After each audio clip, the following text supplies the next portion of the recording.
Assalamualaikum warahmatullahi wabarakatuh sa mga kapatid natin na mga Muslim.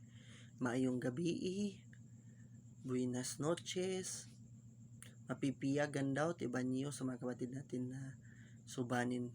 Ito po ay isang update po sa ating hiling na tayo ay magpicture po bilang kasama po sa ating entry sa Department of Agriculture sa Philippine National Rice Department po, alinsunod sa selebrasyon po na National Rice Awareness Month ngayong Nobyembre 2023. Tayo po ay pinapayagan na bibili ng bigas at magpicture po sa tindahan nila upang itampok po natin sa buong bansa na patimpalak po. Sana po ang inyong suporta sa akin nung nakaraang video na marami ang nag-comments, may na-mention, may mga friends na tumitingin po sa video at yung iba ay nag-shares at nag-react po, ay katulad pa rin ang inyong ipapakita na suporta po.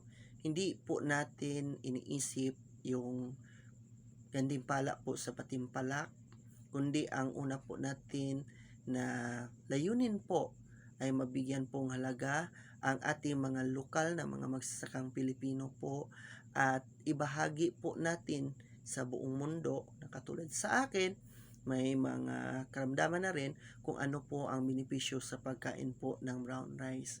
Salamat po, Budget Wise at Sir Rabi Villanueva sa pahintulot po na ginawa ko, at kay Ma'am Kwan, yung tagapamahala sa Budget Wise Ayala po, na nagbigay po sa akin ng email ad at saka number po ng kanilang marketing officer po para sa pahintulot.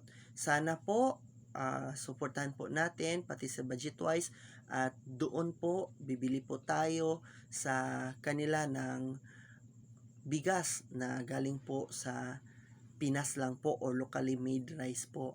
At hindi lang po, may mga pakulo din sila na ginagawa po para ngayong Disyembre, ay suportahan po natin sila para po tayong lahat po ay masaya. Sana po ang ating layunin ay magpapatuloy kahit wala na po ang Nobyembre 2023. Ito ay alay sa Diyos, alay sa ating inang bayan, tangkilikin ang sariling atin. Maging responsable ako, Healthy Pinas, healthy lifestyle. Maraming salamat.